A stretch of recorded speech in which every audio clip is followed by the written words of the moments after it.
نصیب والوں میں میرا بھی نام ہو جائے۔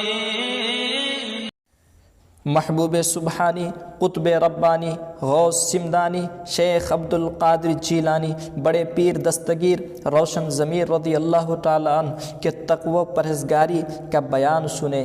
حضور بڑے پیر دستگیر رضی اللہ تعالیٰ عنہ نے اپنی پوری زندگی زہد و عبادت اور ریاضت و مجاہدہ میں گزار دی۔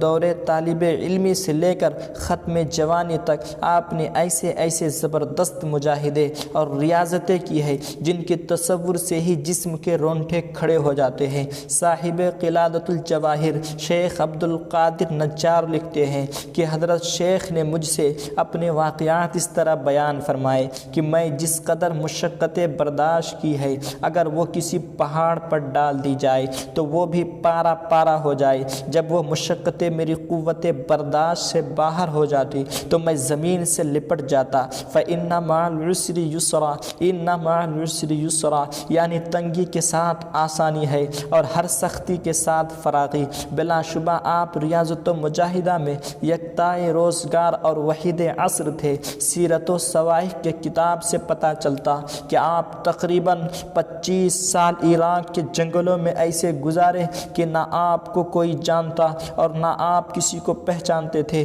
اس دوران صرف جناتوں اور رجال الغیب سے ہی آپ کی ملاقات تھی، بس وہی آپ کی خدمت میں حاضر ہو کر معرفت خداوندی کا درس لیا کرتے تھے۔ حضرت عبد الوہاب شعرانی تحریر فرماتے ہیں، شیخ عبد القادر جیلانی رضی اللہ تعالیٰ عنہ فرماتے کہ میں عراق کے جنگل و بیابان میں 25 سال تک صحرائے نورودی کرتے رہا، نہ میں کسی کو جانتا نہ لوگ مجھے پہچانتے۔ اس 25 سال کی مدت میں آپ نے کسی سے کوئی چیز قبول نہیں کی۔ آپ اپنی خواہشات نفس کا گلا گھونٹتے ہوئے مدائن کے ویران جنگلوں میں صحرائے نورودی کرتے ہوئے، روایتوں میں ملتا کہ آپ 1 سال تو گری پڑی چیز کھا کر زندگی بسر کی اور دوسرے سال صرف پانی پر اکتفا کیا، پھر تیسرے سال کچھ نہ کھایا اور نہ ہی پیا۔ 40 سال مسلسل آپ نے عشاء کے وضو سے فجر کی نماز ادا کی اور 15 سال عشاء کی نماز پڑھنے کے بعد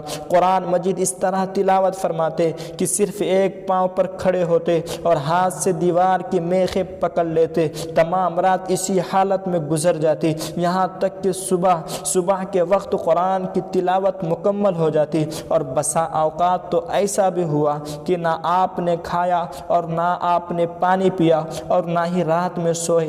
40 دن تک یہی کیفیت رہی۔ عشاء کی نماز پڑھنے کے بعد آپ گوشہ لذت میں چلے جاتے، عبادت خداوندی میں مشغول ہو جاتے اور دوران کسی کو آپ سے ملنے کی اجازت نہ ہوتی۔ طلوع فجر کے بعد ہی آپ خلوت سے جلوت میں آتے اور لوگوں سے ملاقات کرتے۔ حضرت عبد الوہاب شعرانی کا بیان ہے کہ رات کے وقت ایک مرتبہ کسی کو آپ سے ملنے کی حاجت درپیش آئی، وہ آپ کی خدمت بابرکت میں حاضر ہوا، ملاقات کی تمنا ظاہر کی، مگر ہزاروں کوشش کے باوجود اس شخص کو مقصد میں کامیابی نہ ہو سکی اور طلوع فجر تک انتظار کرنا پڑا۔ آپ نے جو عبادت و ریاضت میں مشقتیں اٹھائی اس کو مختصر وقت میں بیان نہیں کیا جا سکتا۔ صرف ایک واقعہ سماعت کرے کہ حضور ان کے حضرت نور الدین شتونی اپنے کتاب حجت الاسرار میں آپ کے فرزند ارجمند حضرت سیدنا شیخ ضیاء الدین ابو نصر موسیٰ علیہ رحمت و رضوان کے حوالے سے نقل کیا۔ وہ فرماتے ہیں کہ ریاضت و مجاہدہ کے دوران میں جنگل و بیابان میں تھا، وہاں اقامت پذیر ہوئے۔ ایک زمانہ گزر گیا مگر پانی کا کہیں نام و نشان نہ تھا۔ شدت پیاس سے زبان سوکھ کر کانٹا ہو چکی تھی۔ اسی شدت پیاس کے عالم میں کیا دیکھتا ہوں کہ ایک بادل نمودار ہوا، دیکھتے ہی دیکھتے وہ سارے افق پر چھا گیا۔ میں اس میں سے کچھ ہلکی سی پھواریں پڑی جس سے ایک گنا سکون ہوا، پھر ایک روشنی چمکی جس سے پورا افق روشن ہو گیا۔ اس روشنی میں ایک صورت یہ آواز دیتی ہوئی نمودار ہوئی، عبد القادر میں تمہارا پروردگار ہوں، میں نے تمہارے لیے حرام چیزوں کو حلال کر دیا، میں نے اعوذ باللہ من الشیطان الرجیم پڑھ کر دور ہو جائے، میں نے کہا کہ دور ہو جاؤ اے ابلیس لعین، اتنا کہتے ہی وہ روشنی تاریکی میں بدل گئی اور وہ صورت دھواں ہو گئی۔ پھر اس میں سے ایک آواز آئی، عبد القادر تم نے اپنے علم اور آگاہی کے سبب جو تمہیں اپنی منازلت کے احوال کی نسبت حاصل ہے، اپنے پروردگار کے حکم سے بچ گئے۔ 70 اہل طریقت کو اسی طرح میں یہاں گمراہ کر چکا ہوں۔ میں نے کہا یہ سب اللہ تبارک و تعالی ہی کا فضل اور وہ نگہبان ہے۔ جب لوگوں نے آپ سے دریافت کیا آپ کو کیسے معلوم ہوا کہ یہ شیطان ہے، تو آپ شیخ عبد القادر جیلانی رضی اللہ تعالیٰ نے فرمایا کہ اس کا قول قد حللت لک المحرمات سے میں نے سمجھ لیا کہ یہ بولی صاحب قرآن کی نہیں، یہ شیطان کی ہو سکتی ہے۔